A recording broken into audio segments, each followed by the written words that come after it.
Who I Am.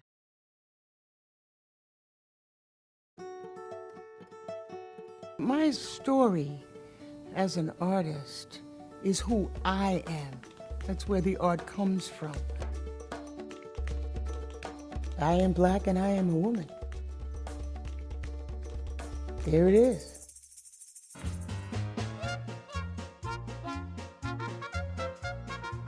Faith Ringgold's story started in New York City in the 1930s. It was the tail end of the Harlem Renaissance, a time when African-American painters, musicians, and writers were turning their stories into great art. There was a tremendous cultural activity going on in Harlem. The first time when black people felt comfortable about showing their own image.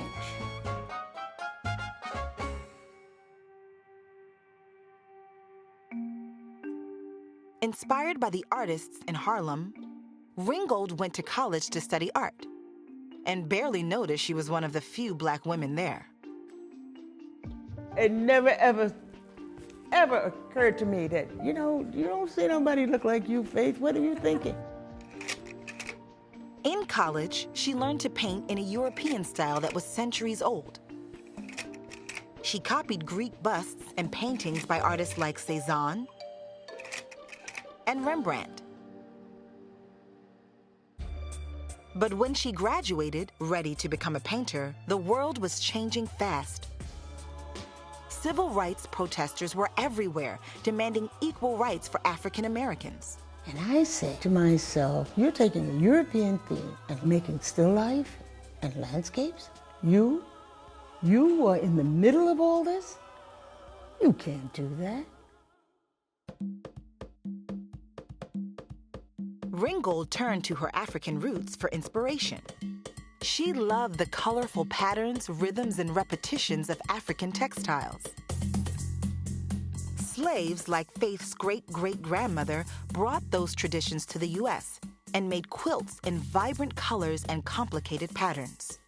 And I said, boy, I can combine all of this European composition with my ancestral African roots in quilt making. Create from my experience. At the time, contemporary art looked like this: abstract paintings by people like Willem de Kooning and Jackson Pollock that weren't meant to represent anything in the real world. But Ringgold wanted to tell stories. She made quilts in the tradition of her ancestors and added words to create a new art form, the story quilt.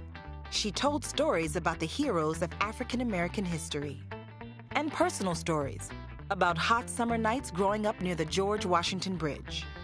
In a lifetime as an artist, she's made paintings, sculptures, quilts, and children's books.